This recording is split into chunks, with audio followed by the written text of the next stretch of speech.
This is Fam Electric Ghost, and this is our series of song deconstructions. We've been working on our Dark Ghost album. We've been putting a lot of tracks together, and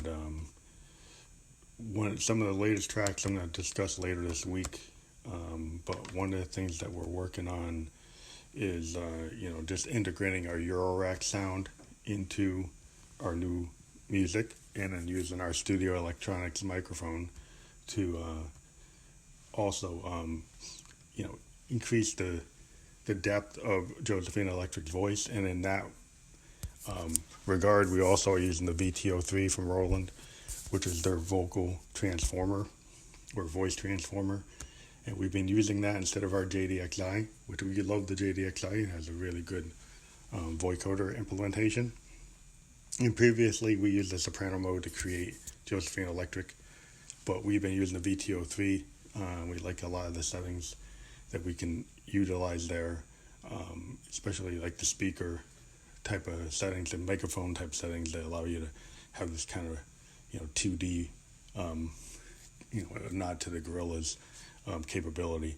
And so we've been working on a lot of stuff, and one of the songs that I'm going to discuss today is a song that we released on iTunes, and it's a song that we call it's called Free Love, New Age Bondage Reality. And this song is there was a jam going on, a jam session. That's how I create a lot of songs, where I would just kind of run the tape, my digital tape on my Zoom, and just kind of run through a song idea. And this became a short song, because normally Family Electric Ghost, our songs are pretty long. And this song is only 2 minutes and 21 seconds.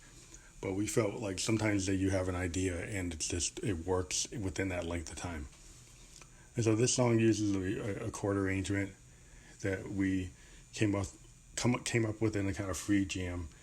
And then we've been using our Morphogene for Make Noise, and we really feel that the Morphogene gives you a lot of sonic landscape in terms of what you can do. We've been using it to sample our own material and then rework it using the Morphogene's capability to kind of deconstructing your original music. And so we like to use original Phantom Electric Ghost songs, PEG, if people want to know what that means, is Phantom Electric Ghost. And we sample it into the Morphogene, and then we use the Morphogene's ability to kind of make a sample be an oscillator. And then we utilize that, and sometimes we are able to play the filter, because the filtering mechanisms on the Morphogene allow you to play it like a Moog. In addition, we used a Moog DFAM, Drummer from Another Mother, to create the beat. And so on top of that, we played the piano through the Juno GI. That's what we usually use. And we're very happy with the result of that song. And we thought about extending it, but we kind of felt like, that's one of these things that's like a point in time. And sometimes you make a song and it's like you don't want to touch it again. And even if you play it live, you don't necessarily play it the same. This is an example, like Prince created Kiss. If you ever heard him play Kiss live, he never played it the way it is on a record. The way it is on a record was like a point in time type of thing that he was not able to replicate live. He kept that version, as like its own unique picture. And then when he played it live, he always reinterpreted it. And sometimes you have a song that, you create, and it's hard to actually replicate it exactly live. And so instead of trying to kill yourself doing that, you just reinterpret it and change it up. And it's more fun for the musician. We see bands like Pearl Jam do that a lot. The Grateful Dead used to do that a lot. Even Springsteen reinterprets his own songs and redoes them.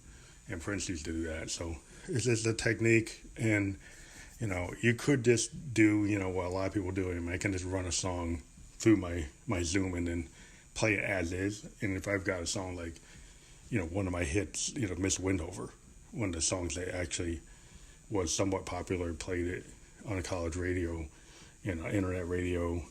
It's been played in that way. It's selected as a song to play for the month.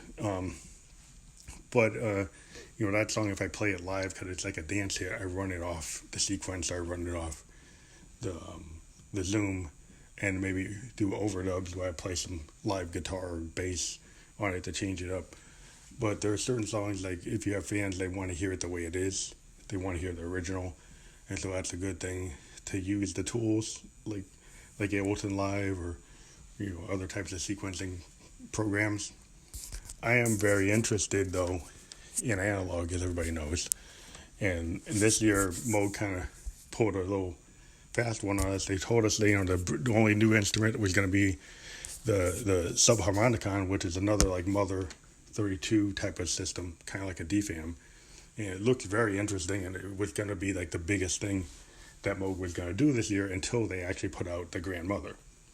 And the Grandmother to me is kind of like what Arturia did with the Mini Brute 2 and 2S. They created a modular based system to support Euro racks. And so the Mother 32 and the DFAM, are Euro rack modules, but the Grandmother is like the central control system for Euro rack because it has the ability to do the CV implementation, and it finally has USB over MIDI plus MIDI. You can take your DFAM and connect it through the VCA. You can take your Mother 32 and connect it through the MIDI because it does have MIDI. But because you can use the CV implementation to connect your other Moog gear, such as the DFAM, drummer from another mother, and Mother 32, then you have the keyboard on the Grandmother that also has all these awesome implementations of classic not rolling Moog history. Because if you go out and look at the Grandmother and you look at what the bones are to it, it's pulling back through Moog's history some of their best products. So when you look at how it's actually set up and you look at the history of it, what's really interesting about this system is, I believe that, the people at Moog, they're really like, they're staying in tune with what Bob Moog originally wanted to do. And so they're creating machines I think that he would have done, because they're total fans of what he had done. So if we look at the provenance or kind of like the bones of the system, it's using oscillators based on a Mini Moog.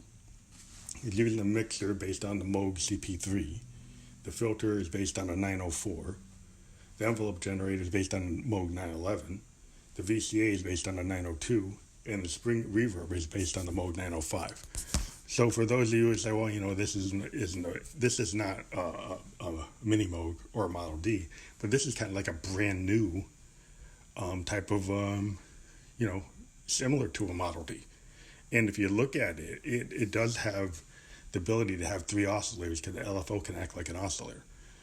And so you have a brand new Moog keyboard. And it's not, it's not a fatty, it's not a sub 37. It's not, like a Voyager. But in a way, it's got some things that you probably wish the Voyager had. The fact that it has the spring reverb, it's got the VCA on the 902. It's got filters on the 904. These are all things, if you're a Moog fan, or fanboy, if you're a fan woman or fan girl, fan person, you would know that these things make this machine really interesting and very cool. And it's something that we weren't expecting that we'd want because we didn't know about it, but it's something that we want to bring into our workflow. We're very interested up until now looking at getting us a polysynth, a modern polysynth, analog synth, kind of like a Jupiter 8. We were looking at the Korg Prologue 16 voice in the Rev 2, which is really not analog, but it's more, has analog capabilities, but it's not analog oscillators or DCOs. But we were really looking at the Prophet X, just because that was a new paradigm. It was using samples with analog filters, and that's a little bit of a different take. So we were very interested in that. We're still very interested in a Prophet X or a Prologue. We're kind of going back and forth between both of them. But this Moog, for the money, you're basically getting a machine it's not a D. It's something different. It's a brand new type of implementation. And if you're a Moog fanatic, as I said, there's a lot of cool things about bringing the spring reverb back, which you haven't seen on any synth for a long time. And the fact that you've got, all these capabilities with a CV implementation that the Mini Moog never had. You had to get that kind of thing on a Voyager, and the Voyager is kind of out of most people's range. So to be able to bring in a CV implementation, that was just a special Voyager too. It's not the base Voyager. There's a special Voyager that had the CV implementation on it. That cost even more money. And the fact that you've got a CV implementation, that you can link it to your DFAM, you can link it to your mother, give yourself even more oscillators. So if you think about that, is that this thing has potentially 3 oscillators when you include the LFO. You bring a DFAM into it, you get another 2 oscillators. You bring a mother into it, you bring another oscillator. And a mother 32, you can fake that it can have potentially the sound of like 3 oscillators if you wire it up right. So you're basically starting to create a beast of a machine that starts to have as many oscillators as a 33 or 55. And you could stack more of them if you add DFAM modules. You get really, 2 oscillators on a DFAM are pretty awesome. And then, thinking about what the subharmonicon is going to be is really interesting. And I would just add that I think Moog needs to really think about building a true Eurorack case for this solution.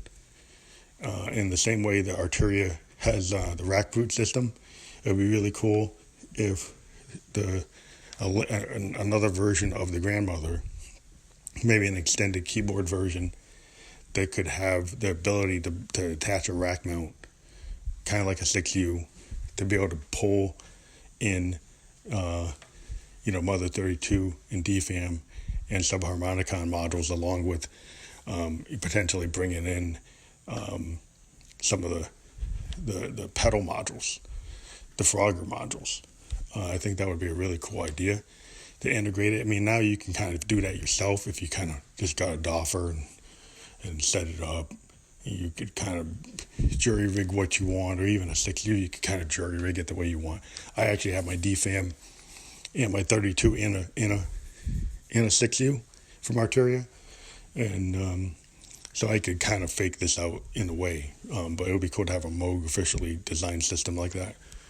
So this song is going to be added as a segment on this, and we're going to push it out to our blogger site. And we're hoping to interview the Bad Mary band this week on Wednesday at 8 p.m. on this platform. And we'll talk to everybody later and see how you're doing. Just get out there and try to create your own material and see what you can do. And we just believe in what you can do as an artist, and I think that's usually the real part of being an artist, is like you believe in yourself enough that you write your own music and you put it out there because you believe in it. And as long as you do that, there's nothing wrong with what you're doing. You just, creating music is always a positive thing. And for all the haters that get upset about things and think things should be a certain way, is like, go and create your own music before you hate somebody else's. I'll talk to you later. Bye.